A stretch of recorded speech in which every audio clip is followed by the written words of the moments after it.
Welcome to another episode of the MMA Lock-Cast. I'm your host, Manpreet, aka MMA Lock of the Night, and your boy on Twitter at MMA LOT. And this week we're going over UFC Brasilia, which is headlined by Charles Oliveira versus Kevin Lee.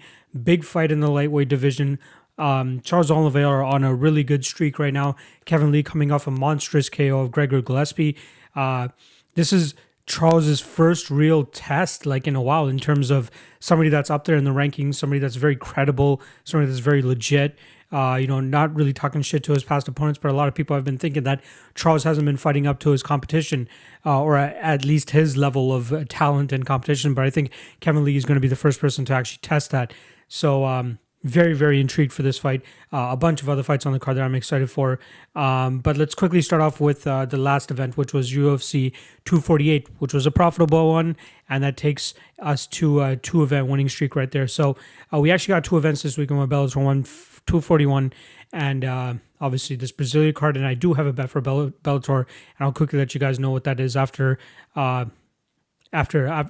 pretty much near the ending of this episode. I'll let you guys know what it is. But UFC 248. So Lock of the Night play hits 5 units at minus 167 on Beneil Dariush. Thought there was a ton of value on Dariush there. Not really seeing why people were so high on close.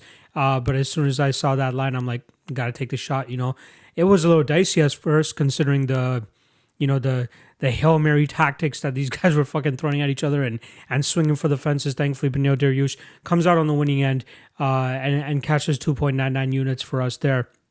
Another winning bet, Dog of the Night play. I had a couple of Dog of the Night plays here. 0.75 units on Neil Magny, plus 169. That hits for plus 127, plus 1.27. Very, very happy with that one. It seemed like a lot of people were on Li Jingliang here. I didn't see it. At the odds, I thought it was a little bit crazy that Neil Magny was such a dog to Lee. And yeah, you could say what you want about his layoff, but he had all the tools in the bag, and it showed to beat Li Jingliang. People can say what they want about Lee not having the best game plan. You got 15 minutes in there. If something's not working for the first 5, switch that shit up. That's all I can say. Another Dog of the Night play that hits for us is 1 unit on Gerald Meerschaert at plus 123. This one was a no-brainer for me as well. It's something that me and Tony talked about on Combative Stories as well. Meerschaert, bigger guy, jiu-jitsu had the edge, and it seemed like once he sunk in that rear naked choke, Deron Wynn had no will in terms of trying to defend it or anything. It was ridiculous. He just kind of let it slip in, just waited, and then tapped out. That's it, pretty much. And then the rest were some L's. So I had 0.75 units on Joanna Jędrzejczyk. If you guys remember, for the last episode, I actually predicted Weili Zhang to win. However, I couldn't pass a plus 174 on Joanna Jędrzejczyk in what turned out to be quite a close fight. So I was happy with the value that I got on that, minus 0.75 units on that. 0.75 units on Austin Hubbard. Kind of went the way that I expected, but I expected Hubbard to push a little bit more in that third round, possibly get a finish. He was damn near close. He broke Marco Madsen's jaw, so that's something to take into consideration. But 0.75 units at plus 216, I'm fine with that. Minus 0.75 units there. And then I had a 2.25 parlay, 2.25 unit parlay at plus 160 on plus 116, I should say, on Israel Adesanya, who went out there and boringly did his thing, but got the W nonetheless. And then Jamal Evans in a really close fight against Giga Chikadze. We did a deciding splits episode on this fight, and I thought that Chikadze actually did end up winning those first 2 rounds. So not too bummed about this potential robbery that a lot of people are screaming out here. So happy with the fact that Adesanya hit, but kind of bummed that we're minus 2.25 units because of that. And then obviously minus 0.25 units on the Hail Mary parlay, losing because of Emmers being the only leg that whiffs there. So I'm fine with that. Plus 1.49 units on the event, 14% ROI. Wish it could have been a little bit better, but I can't complain too much about the cashing on 2 legit dogs, and then obviously hitting the Lock of the Night play. So profit nonetheless. UFC Brasilia, quick thoughts.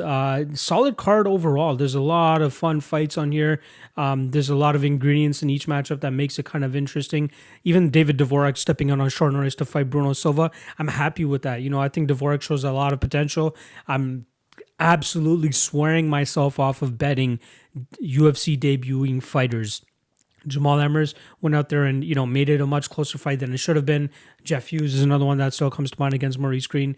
But no matter how good the fighter is, there are 11 to 12 other options on the card that I can choose from, and I'm not forcing myself to bet UFC debuting fighters anymore. So, Dvorak's interesting. Mayra Bueno Silva, I think she's very interesting as well. Rani, actually, he wants to go by. Rani Yahya versus Enrique Barzola should be very fun. The return of Zaleski to Santos after he got finished by Li Jingliang against Alexey Kunchenko, that should be fun. Formiga against Moreno, that's, possible number one contender fight. We got Benavidez and Figueiredo probably going to be running it back. So I think that whoever wins this fight is possibly going to be next up for them. Very, very important fight there. Trinaldo against Makdessi should be a fun fight. The return of Johnny Walker. We should call him TriStar Walker now. We'll see how he does, after changing camps against Nikita Krylov, who, he's pretty much never in a boring fight. Renato Moicano trying to bounce back after that Chan Sung Jung fight against a heavy hitter in Damir Hadzovic. Let's see how good Moicano's chin still is. And then a fun fight in Damian Maia versus Gilbert Burns. I hope we get to see this somehow play out on the ground. Not for simply the fact that I kind of want to prove my Combat Tours co-host Tony wrong that Gilbert Burns is actually very, very high level jiu-jitsu. But it's just fun. It's like Ben Askren against Damian Maia. Everybody wanted to see that play out on the ground. Damian Maia obviously got the best of it, and I'm excited to see how this one turns out. And then we got Kevin Lee against Charles Oliveira. Huge fight there for both of them, especially Charles Oliveira a little bit more because we finally get to see him against like legit competition after this crazy run that he's been on. And then Kevin Lee trying to build on the momentum that he had in that Gregor Gillespie fight, which is a huge one for him, and then a huge stinker for us because I had a lot of money on Gregor Gillespie, as did a lot of people. So it is what it is. All right, let's jump into this card. We'll start off right way at the bottom. Veronica Macedo versus Bea Malecki. Starting off with Malecki 1-0 in MMA, which is crazy. She was 0-0 in that in the Ultimate Fighter series that she had. She lost a decision against Leah Letson first time out, and then this Duda Santana fight. It seemed like Duda was having a lot of success getting Bea Malecki down, and then there's a little gaff on Duda's end where Malecki was able to get her back, and as soon as she sunk it at choke, it was like Santana already had the wherewithal in terms of just tapping right away. She's like, you know what, fuck it. She's under my chin. I'm not even going to try fighting it. Didn't even try fighting the hands. Pretty much tapped immediately. So that was a little bit, maybe her breathing was off or something like that, and she was really on her last breath or something like that. But very, very unfortunate for Duda there. But, Malecki shows decent hands. She's very long. She's going to have a huge size advantage here. I want to confirm those numbers. 5'9", 74-inch reach compared to 5'4", 64-inch reach. For some reason, Macedo is always going up a weight class now. She's fighting at 125. This is at 135 I should be talking about.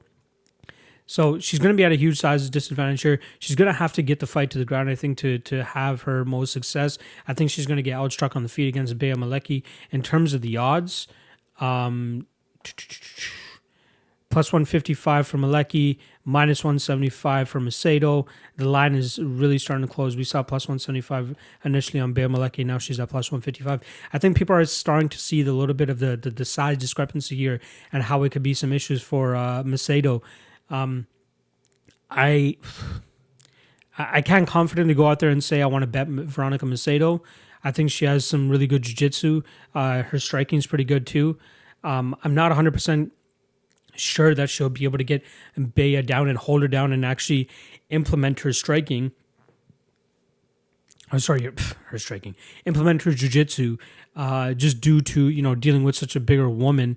This is just a tough fight from Macedo. I think the value here is on Malecki, and that's what I'm actually going to go with. I don't think I'll be betting this fight, to be honest. I think the line is still just a little bit too ridiculous. Maybe if Malecki was like plus 200, I'd think about it, but at this point in time, I'm not interested in betting it. I think we see Malecki keep this fight on the feet, use her range well, maybe even take Macedo down. I wouldn't be surprised to see that. Her just implementing her own strength against her.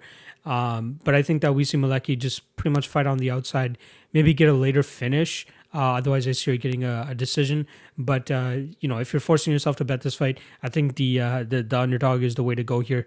In terms of the fight doesn't go to decision, it's pretty much dead even. So, odds makers are seeming to expect this fight to be 50-50 in terms of whether it goes to a decision or not. I'm not 100% sure. I just can't get the best read on this fight, but I'm still going to go with Malecki. I think we see her put on a little bit of a striking clinic, and mainly due to her range. So I'm going with Malecki by decision. Next up, we got Bruno Silva versus David Dvorak, who's stepping in on short notice. Bruno Silva was actually supposed to be fighting Sumudarji. Sumudarji obviously has all that stuff going on in China, and I think that he couldn't travel just due to the coronavirus, and also he's sitting it out. Bruno Silva, last time around got arm triangle choked by Khalid Taha. It seemed like a fight that he was slowly starting to make a comeback in, and then Taha eventually gets that top position and sinks in that arm triangle choke. Silva has some decent power. I think that Dvorak's actually going to have the advantage on the feet here. We've seen decent jiu-jitsu from Dvorak in the past, but I don't think it's the level of Bruno Silva. Dvorak is actually a little bit more experienced too. He's coming in with this being his 21st fight, whereas Bruno Silva is only going to be fighting for the 17th time. Not only, but you guys know what the fuck I mean. I like Dvorak here to win. I think he's going to put on a little bit of a striking clinic. I think he's going to be able to keep this fight on the feet too. It's tough. I feel like it's going to be a close fight, and obviously it's tough betting against a Brazilian in Brazil in a fight that should play out relatively close. So I'm going to lean with Bruno Silva here. I think he does, clinch Dvorak up against the cage, make it a dirty fight, drag him to the ground, start to use some of his top pressure. Again, decent power on the feet. If you guys haven't checked out his 7-second KO, was it 7 seconds? Jesus, it was actually him getting knocked the fuck out. Adalto Prado, I should say, sorry. Put him out in 7 seconds. Crazy loss for him there. But yeah, I just don't have the best read on this fight. I have no intentions on betting. I'm not the highest on Bruno Silva, and obviously you guys know, like I said off the top of the show, I'm not the most keen in terms of betting a UFC debut here. So I'm going to go with Bruno Silva to win by decision. Again, not the best read here.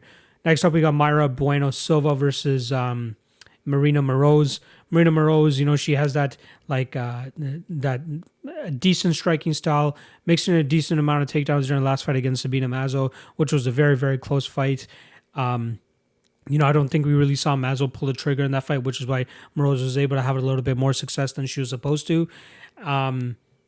I think that Moroz is going to have a little bit more to deal with here. Bueno Silva, mainly I believe her choke game and her jiu-jitsu is what's best about her. She has a decent forward pressure game too, decent striking. I think Moroz is going to be on her bicycle a little bit more in this fight. This is a relatively close fight too, but I think that Bueno Silva is going to try to push this fight to the ground, which is where she'll have a distinct advantage, I think. It's been a while since we've seen Bueno Silva. I believe the last time we saw her against Jillian Robertson way back in September of 2018. She's sat out for a while now. I think she's going to be hungry to get back into the cage and get the victory here. It's roughly been the same amount of time that Neil Magny was out too, so you can't really take too much stock into the fact that she's been out this long. Overall, I think that Bueno Silva is the better fighter. What are the odds saying right now?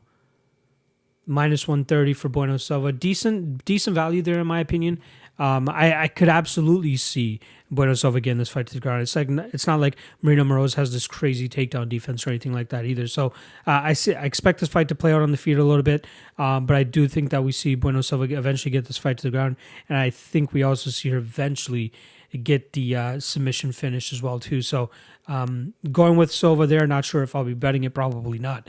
Speaking about betting it, we're going to get right into our more than likely and will be my lock of the night play. I got Enrique Barzola. I haven't played it yet.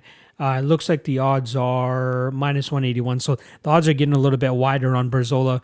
I'm hoping that we see a little bit of a downswing here and Barzola actually comes back roughly around the -160-ish range. Just based on, people I've been talking to and what it looks like the consensus is out there, it doesn't seem like a lot of people are super, super sure on Barzola, which makes it, a little bit more happier or enticing for me to wait it out and be patient with this line. I think that we do get that -160 again on Barzola, and I think he has a distinct advantage in terms of winning this fight here. It's going to come down to Yahya again, this fight down in the first round, which I think is going to be a little bit hard. I think we're going to see Barzola implement his leg kicks. You guys got to remember, he has been showing a lot of his grappling first mentality in his last couple fights, but the guy is a striker first. He is a striker turned grappler, and we do see his striking come into play in spurts. Even in the Movsarevlov fight, he got his face boxed off for the first half round or so, and then after that he was finally able to get back into the game. Uses his leg kicks very well. What I was most impressed about him in that Movsarevlov fight was the fact that he was able to stuff so many takedowns. He did get taken down, I think, 3 times in that fight, but even in that, he was able to get right back up. He was very aware about where he was, never really gave up his back or anything like that. Was again, very, very strong too. I think that's another thing that he's going to have an advantage here in Yahya, is he's going to be the stronger guy. I expect it to kind of play out like the Ricky Simón fight. The difference here, I think that Simón throws it with a little bit more heat. Might be slightly more athletic than Barzola as well too. But I think that Barzola, technically the better striker than Ricky Simón.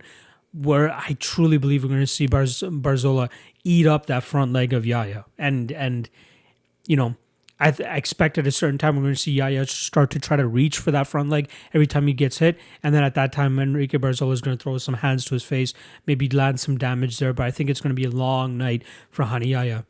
There's absolutely the fact that Yahya could go out there and take down Barzola in that first round somehow, grab his back. But I don't think that we're going to see a gaff like a Luke Sanders against Hani Yahya. I think that Barzola is just too smart for that.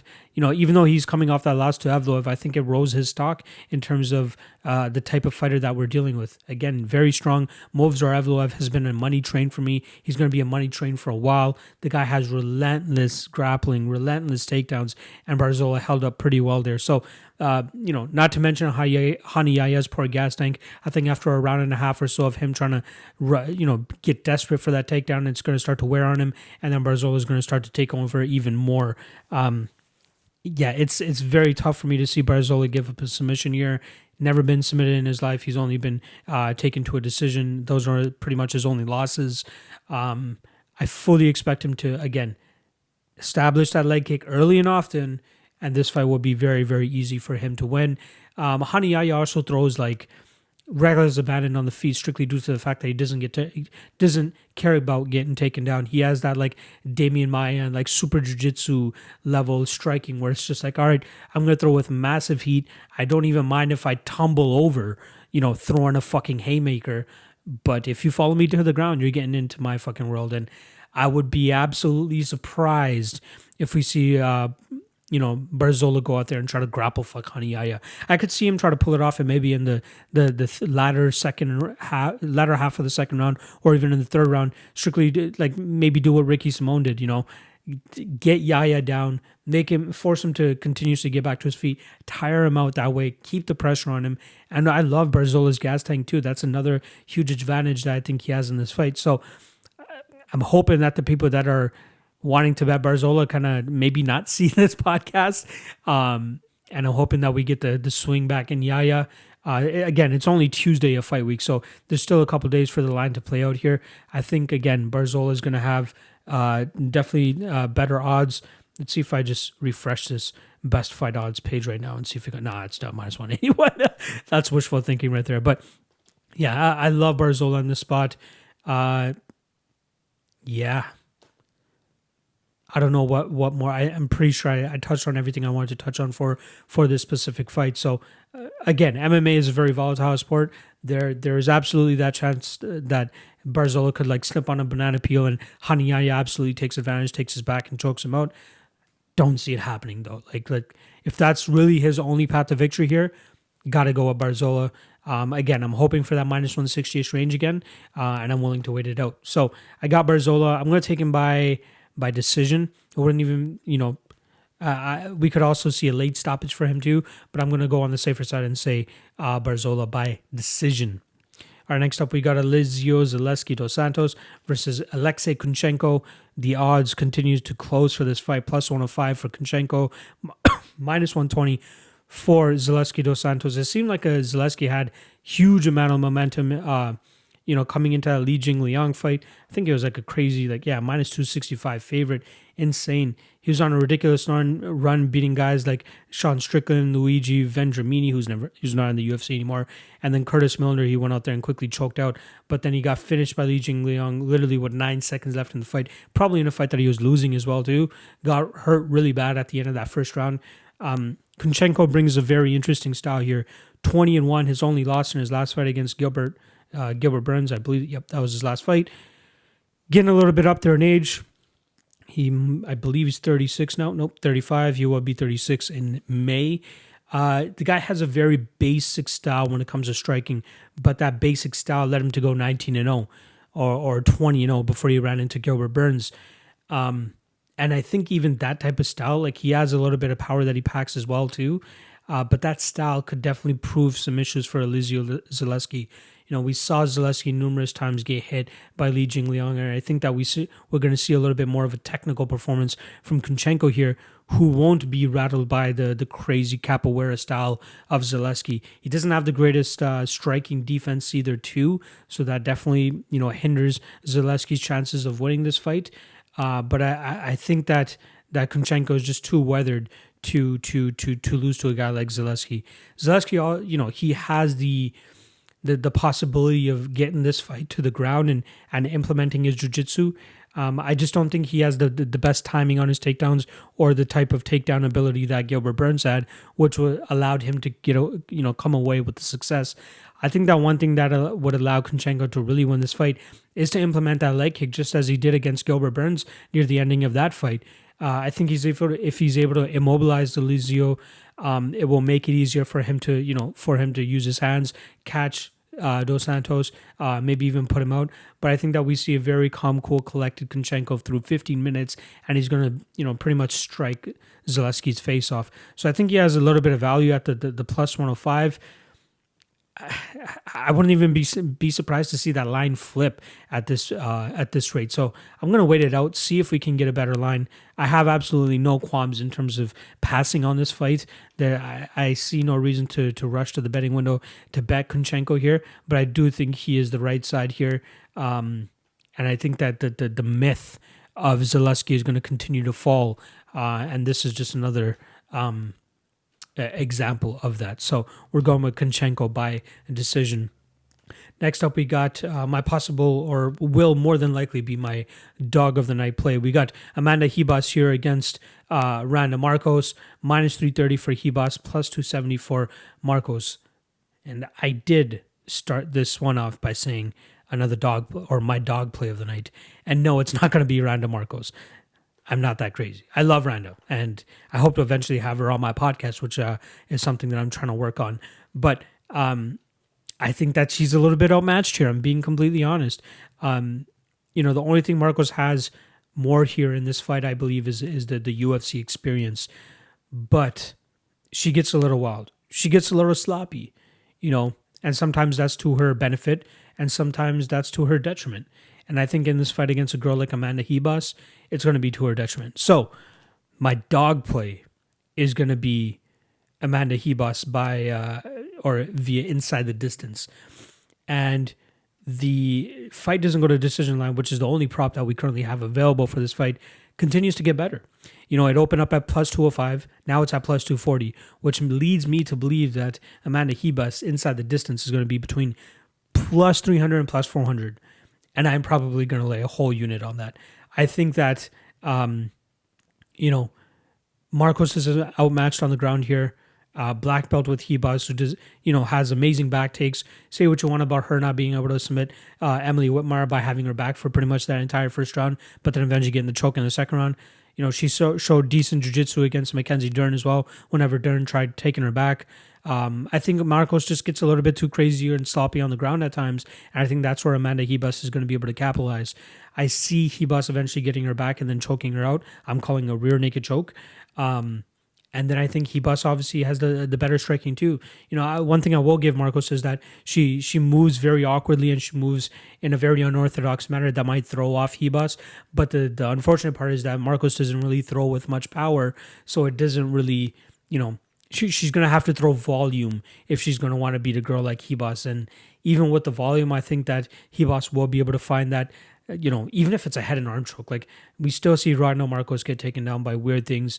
I think that Ribas has all of the tools in her toolkit to get, or toolbox, I should say, to get Markos down and implement a jiu-jitsu game. I don't think she's going to be keen on getting it there, but I think the fight will eventually just find itself there, and we do see Amanda Ribas getting that finish.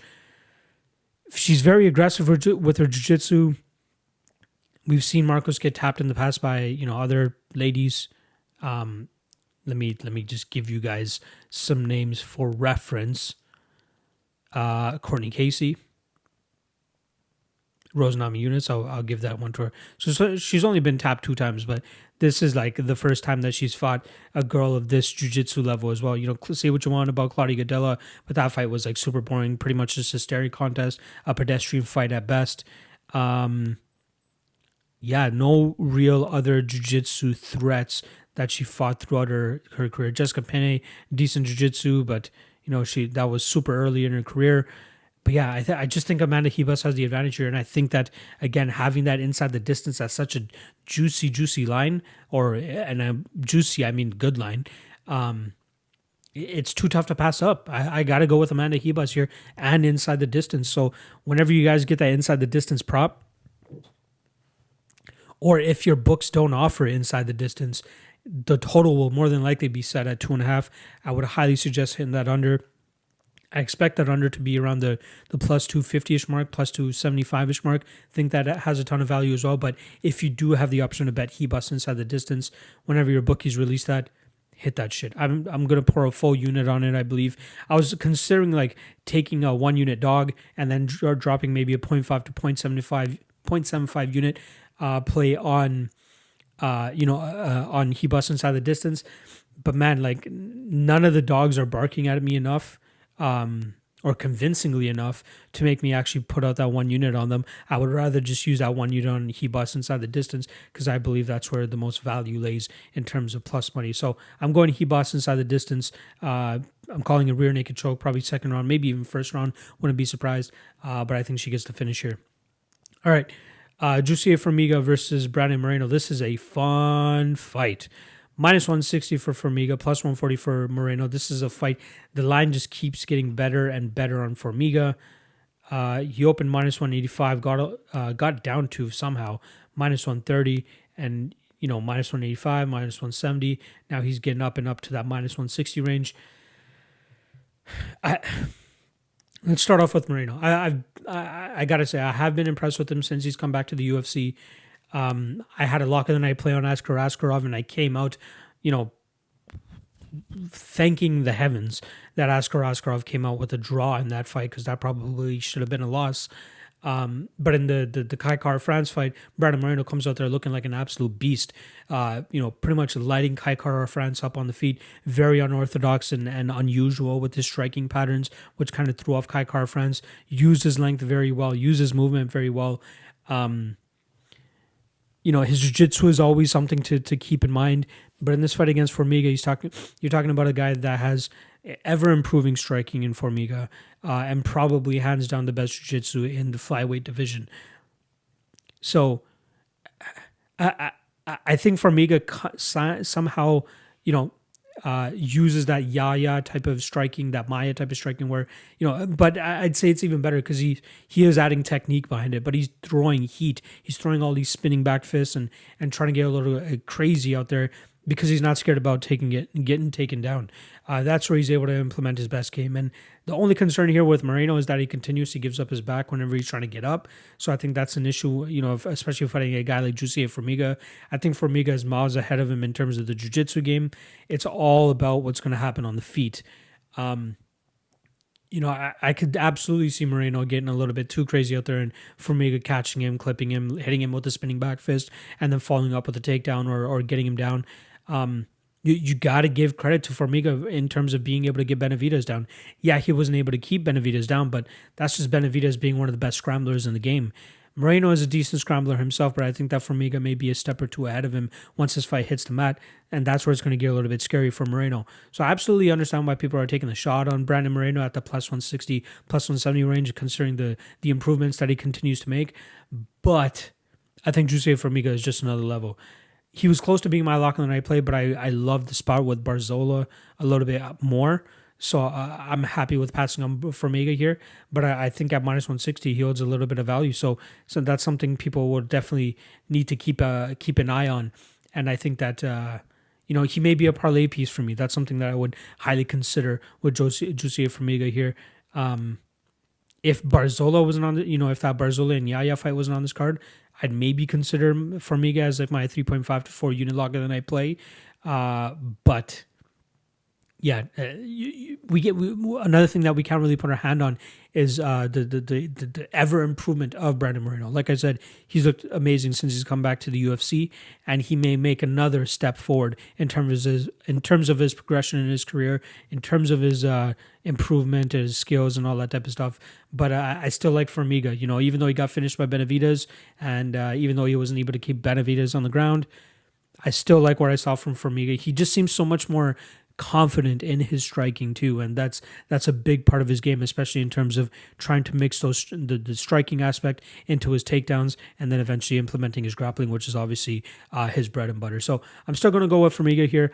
I'm going to say by a decision or maybe a late submission.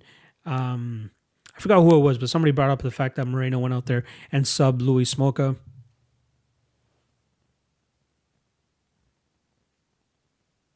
That's all I got to say. All right. Jussier Formiga, let's say by decision. Next up, we got Francisco Trinaldo versus John Makdessi. Masaranduba coming off a victory over Bobby Green. Very, very close fight. I don't know what it is with Bobby Green, but he's always finds himself in a close fight. And then obviously you had the Alexander Hernandez fight, which was just pretty much I wouldn't call it a fight. I'd call it a staring contest. One of the worst fights we've probably ever seen in our lives. And then obviously Alexander Hernandez gets the hometown cooking there. He comes into this fight against John Makdessi in what should be, pretty much a stand-up fight. I'd be surprised to see the guy go for a takedown. If anything, I'd guess that Makdessi would be the one going for a takedown. Makdessi likes to get a little bit crazy with the strikes, likes spinning shit, likes to use his leg kick. In his fight against Jesus Pinedo, that was kind of a staring contest as well too. The Nashville crowd was giving it to them. That they did not give a fuck about that fight, especially coming off a fight like Macy Barber against JJ Aldridge. I get it. I completely understand. But he's in a fight here against Francisco Trinaldo. Trinaldo might be slightly slower here, but I don't think it's going to be too detrimental to him. I still think he has the heavier power. I think he could even put out John Makdessi, if I'm being honest. Massive leg kicks from Trinaldo. Very quick with his counters too. Makdessi's going to have to be on his game. He was working with Rufus for last time around. I expect him to be doing the same thing this time around. But, Makdessi's been off for a little bit too. That Nashville card was a while ago now that I'm thinking about it. Yeah, it's been over a year since he's fought, or just under a year, since he's fought. And then Trinaldo has been a little bit more active, I believe.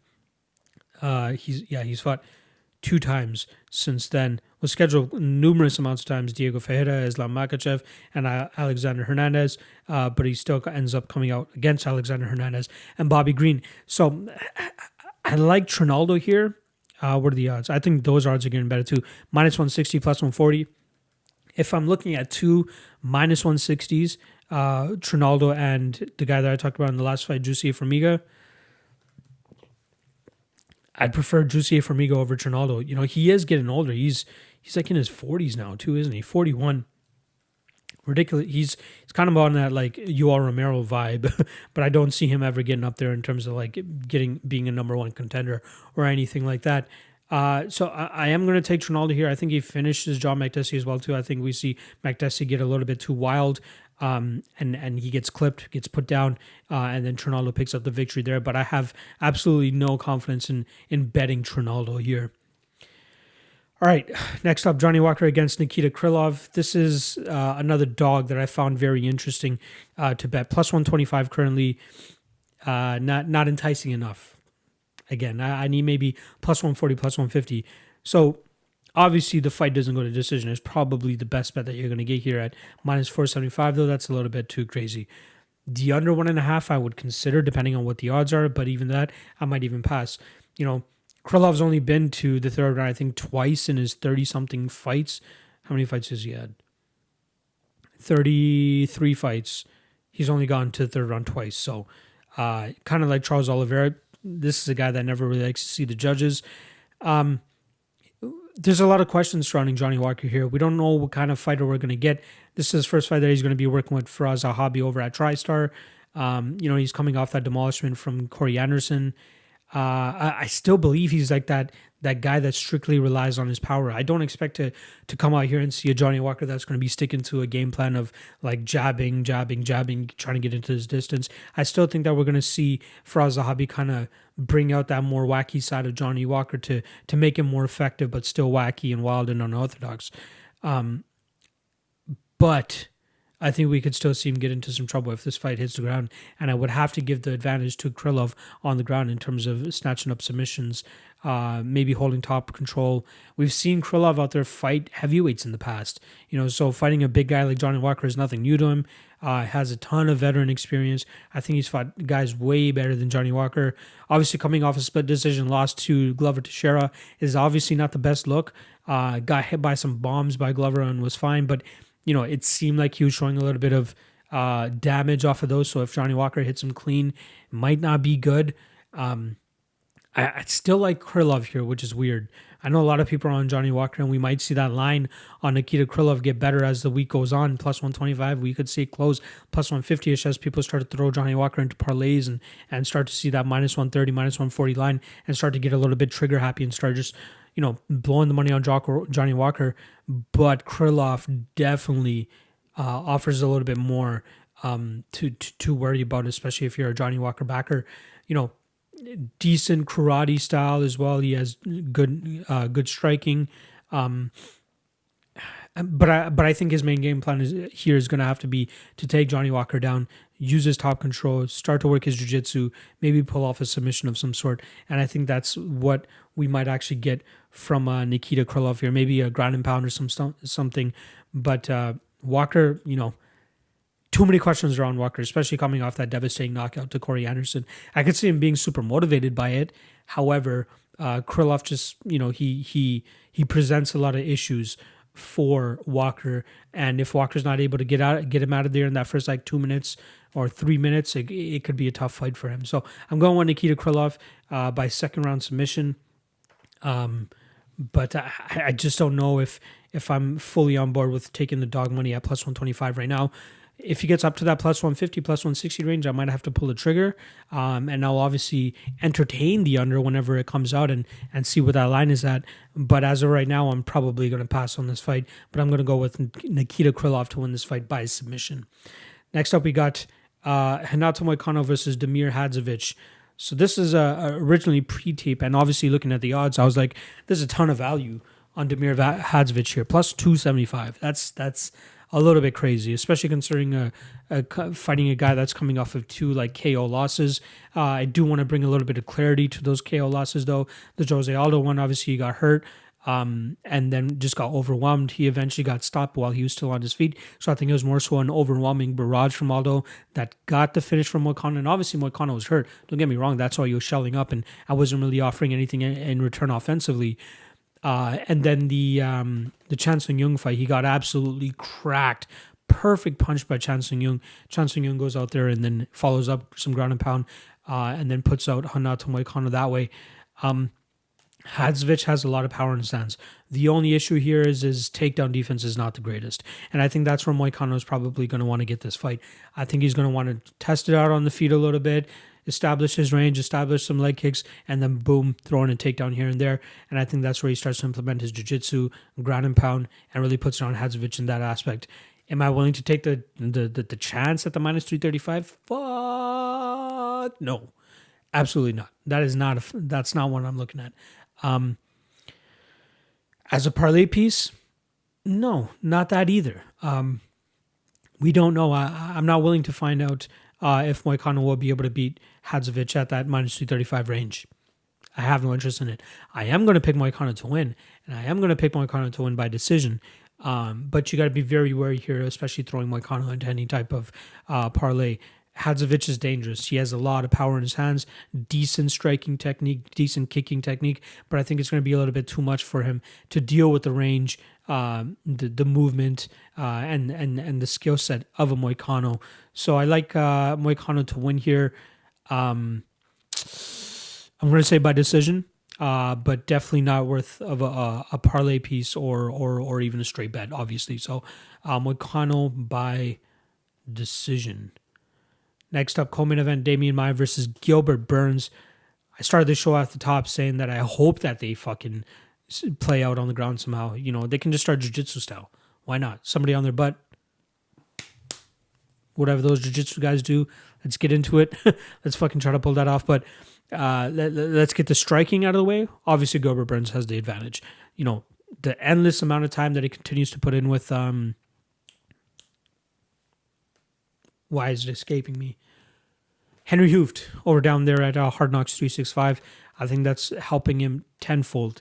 You know, he's been looking great on the feet. The Alexey Kunchenko fight, he was able to mix in some well-timed takedowns, I should say, to pull off the victory there. The Gunnar Nelson fight, another one where he was able to use his jiu-jitsu as well as some decent striking, landing some good shots on Gunnar Nelson to take the decision there. And his fight IQ is really good too. You know, in the Gunnar Nelson's fights, he always ended up going for those takedowns late and was able to secure position and ride out those rounds. You know, the Kunchenko fight, same thing. Mike Davis fight, he was able to pull off the submission. It's tough for me to see how Maia wins this fight. You know, obviously, jiu-jitsu is his path to victory here. But you got to think athletically, youth-wise, and strength. He's kind of outmatched here by Gilbert Burns at this stage of their career. Put Demian Maia, obviously, in there against a guy like Lyman Good or something who has, you know, literally no ground game. Obviously, he's going to be able to pull off the submission. Put him in there against a guy like Gilbert Burns, who, you know, has been, again, looking really good in the striking realm, has super high-class jiu-jitsu, is younger, is stronger, is maybe even a little bit more active, you guys can say, too. That may play into his advantage here. Man, his odds keep getting better, too, which is kind of catching my eye here. Minus 175 for Gilbert Burns, but he was like, you know, he was riding around the minus 190 range, minus 225 range. Now he's back up to minus 175.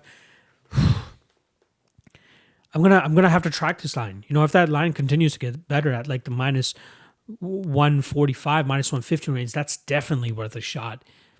Just saying, like, you got to think that Burns is rightfully favored here. And you got to think that, again, his youth definitely plays an advantage. His striking plays very well. His leg kicks as well. I think that's something that we're going to see him implement here. I could absolutely see him here and see him go out there and try to pull off a striking clinic on Demian Maia. Don't even try to mess with Maia on the ground. You know, getting Maia under your belt in terms of a name that you have a win over is definitely advantageous for him in terms of moving forward in the division. He's probably best at 155, but if he's going to continue to rack these wins up at 170, why not continue to collect names like Demian Maia, Alexey Kunchenko, and Gunnar Nelson? Just keep racking them up. I don't see why not. You know, so I like Burns here. I'm going to take him by decision. I think he just continues to stay away from the jiu-jitsu. As much as I want to see this play out in the jiu-jitsu realm, I think the safest way for Burns to go would be to use his striking advantage. I think his jiu-jitsu will play well in terms of defending takedowns, not letting Demian Maia get the back, or not letting Demian Maia, you know, drag fights to the ground as he's just so effortlessly does against non-wrestlers. Burns will have the wherewithal in terms of not giving up bad positions. And then as long as this fight continues to play out in the striking realm, Burns is going to chew him up.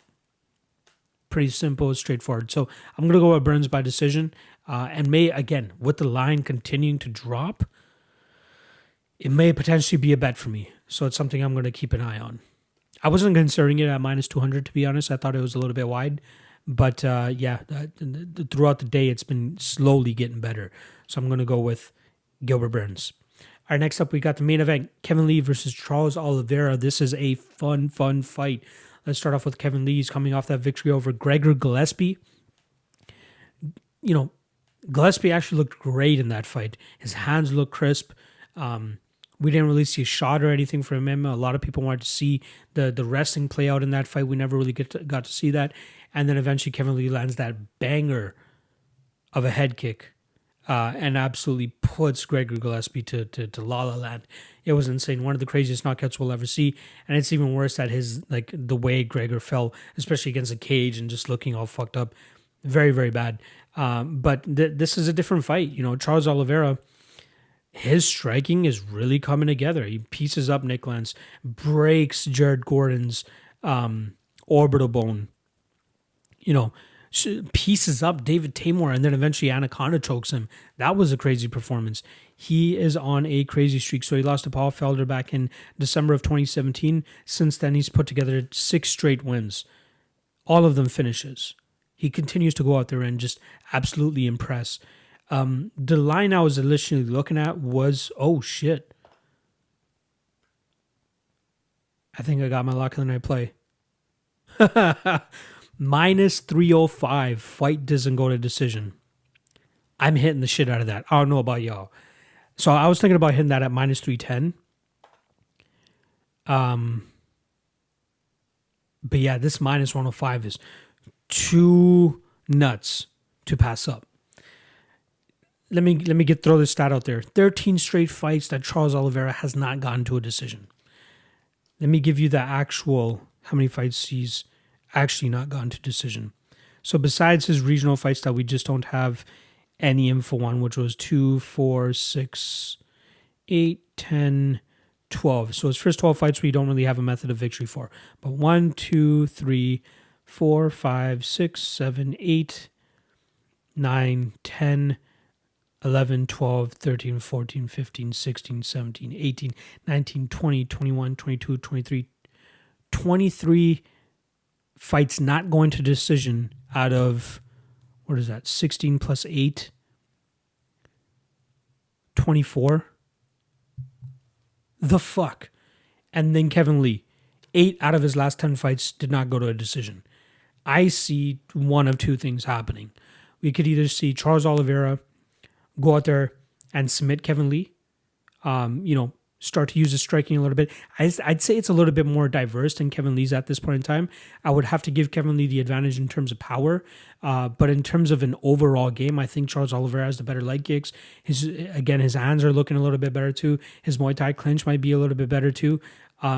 But it's going to be interesting to me to see how Charles Oliveira deals with the strength of Kevin Lee. Kevin Lee will obviously be the better, the stronger fighter here. I don't know if Kevin Lee wants to take this fight to the ground. Oliveira is so active off of his back. I don't know what the path to victory for Kevin Lee is here, other than using his wrestling and using his strength. But that's going to be tough for Charles against a guy like Charles. Fuck, that's tough, man. I really don't know which side to play here. I'm going to go with the dog in Charles. But the one thing about Charles here is the fact that mentally he does break. If things are not going his way, he's going to break. And that's why he always ends up losing by finish. Like his opponent is always able to get him to that point, break him, and then go for the finish, whether it's a TKO, whether it's a knockout, whether it's a submission, whatever the fuck it is. And I think that Kevin Lee is absolutely capable of that. We have seen cardio issues in the past for Kevin Lee, and that's another thing to take into consideration here. Charles Oliveira might push a pace that will make it more difficult for Kevin Lee to implement his game and eventually wear him out too. Charles Oliveira himself has had cardio issues. So one of these guys will have their cardio tested, and it might, not be the best for them. But man, minus 305 for the fight doesn't go to decision. I'm probably going to hit that today if I'm being honest. Like, I was hoping the minus 310 range, but I'm going to lay the chalk here. 25 minutes in a Charles Oliveira fight. Thank you. I'm hitting that. That's value city if I've ever seen it. That fight does not go to decision 99% of the time. And at minus 305, value. I'm hitting that. I don't give a shit. And again, in terms of a side, I'm going to go with Charles Oliveira. I think he somehow gets a choke in, whether it's a Kevin Lee, takedown attempt. Maybe we see Charles Oliveira sneak in some sort of Darce choke or an Anaconda choke. That's definitely a path to victory for him. He has a nasty choke game. I don't know if we're going to see Kevin Lee try to go out there and wrestle fuck Charles Oliveira. He's going to have to be very, very careful. Charles is one of the best jiu-jitsu guys that we have in the game right now in terms of his aggressiveness and his offensive ability to use it. So I'll go with Charles Oliveira to win by maybe third round submission. Don't bet the side here, guys. I don't know. That's just me. I'm not betting a side, but I'm going to take the chalk on the fight doesn't go to decision at -205. And I don't give a fuck what anybody says there. But that is like free money if I've ever fucking seen any. And hey, you guys are more than welcome to make a meme out of this shit if you guys want, and if this fight does go the full 25 minutes. But given the statistics and given the fighting styles of all these guys and everything that we've seen from them, this fight's not going to a decision. So my official pick is going to be Charles Oliveira by third round submission, but the bet's going to be fight doesn't go to decision. So I don't know if I'm going to play Enrique Barzola right now. Honestly, I'm going to hit the 5 units at -305 on this fight doesn't go to decision. And then we'll see about Barzola. But I'd be happy to even just bet the 5 units here on the fight doesn't go to decision, and then maybe a 0.5 unit stab just to bring down the stake a little bit on the Ribas inside the distance bet. But yeah, fuck. Can you guys see how happy I am to see the odds get as good as they are right now? Like once I saw the -310 there, I'm like, all right, let me wait it out. Let me see. Then I got to -350. Then I got down to -460. I'm like, all right, fuck. I missed the best line. And then within the last maybe 2 hours or so, it's gotten up to -305. So I'm hitting the shit out of that. That's my lock of the night play. You guys are seeing it live in time. I'm going to hit that right now as soon as I finish recording this. So lock of the night play. Main event doesn't go to decision. All right, just a quick update. Yes, this is a video that I had to record after I recorded the original podcast. Literally, as I finished recording and refreshed the my sport bet page, the line jumped up to -365 for the fight doesn't go to decision on the main event here. So what my strategy is actually going to be is to wait until the totals drop. I'm hoping that it'll drop it over under 2.5. If we get that, that will probably be the lock of the night play, no matter what the odds are. Obviously, they'll be better than -300. And again, I still think there's a ton of value there. But if they drop it at 1.5, then I'm going to be a little bit skeptical, and then I'll probably turn my gaze back to Enrique Barzola. So yeah, just keep an eye out for that. Obviously, just follow me on Twitter at MMA Lock-Cast, and obviously to know what I'm thinking and where my head's at and all that stuff. But I just want to add this extra bit to the podcast to let you guys know that -205 did not stick around at all. And I don't want to be telling you guys that I'm playing something when the odds just get so crazy afterwards. So keep an eye out on the totals. Otherwise, Barzola will be the play. And then just keep up with me on Twitter at MMA Lock-Cast, and you guys will see what my official plays will be regardless. Thanks a lot. I did say that I will quickly give you guys my Bellator 241 lock of the night play. I got 5 units at -157 on, was it -157 or -167? One of those. I believe it was -157 on Emmanuel Sanchez, and the line got slightly better, so I hate myself for missing that CLV. But Emmanuel Sanchez over Daniel Weichel, I think there's a ton of value on Sanchez here, who's just better, the better overall fighter, better striker. Weichel is a really good jiu-jitsu guy and decent with his takedowns, but Sanchez is just as good in his own right. But I love Sanchez in this spot. I think there's a ton of value. He continues to get better and better too. Had a really good fight against Patricio Pitbull. And yeah, but I think he comes out with the victory here against Weichel. Man, I'm just so excited about the fight doesn't go to decision on the main event, getting better and better. Oh, and they dropped inside the distance lines. Ribas inside the distance, +350. I'm hitting that shit too.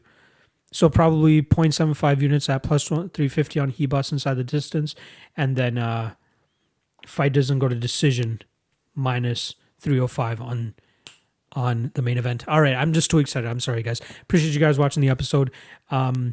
Shout out to my guy, Connor Rideout, who I did an episode of Combative Tours with. He hit me up with the toque. I'm sure you guys saw it last week as well. But I just wanted to wear it again because I dropped the episode today. So make sure you guys check that shit out as well if you guys got time. And then I got another Combative Tours episode coming out tomorrow with TJ Laramie, 11-3 pro from Canada. Very, very high level. He's on the cusp of making it to the UFC. He has a win over Charles Jourdain, who you guys will remember knocked out Duho Choi a couple months ago. And Laramie, put it on Charles Jourdain for 5 straight rounds for a title fight in TKO. That's on Fight Pass that you guys can check out as well. The dude was super cool. We went for about an hour, 45 to 2 hours. Very, very fun episode to do. So make sure you guys check that out. I believe that's going to drop tomorrow for you guys. So keep an eye out on the YouTube page. Like, subscribe, comment, do whatever the fuck you guys want to do. Let's make some money. Let's get our 3 events. It's actually going to be 4 events in a row if I hit Bellator and UFC. And you guys already know. Usually when I hit 3 events in a row, I charge for my plays after that. But I'm just going to do 3 and 4 since Bellator and UFC are like back-to-back days. I'm not going to, skip. I'm not going to charge you guys minus 305, or to get that tip. There you go, minus 305. Fight doesn't go to decision on the main event. That's the lock of the night play. All right, that's it. I'm done. Follow me at Twitter on Twitter at MMALOTN. Check out the website, MMALOTN.ca. Let's get this fucking money this weekend.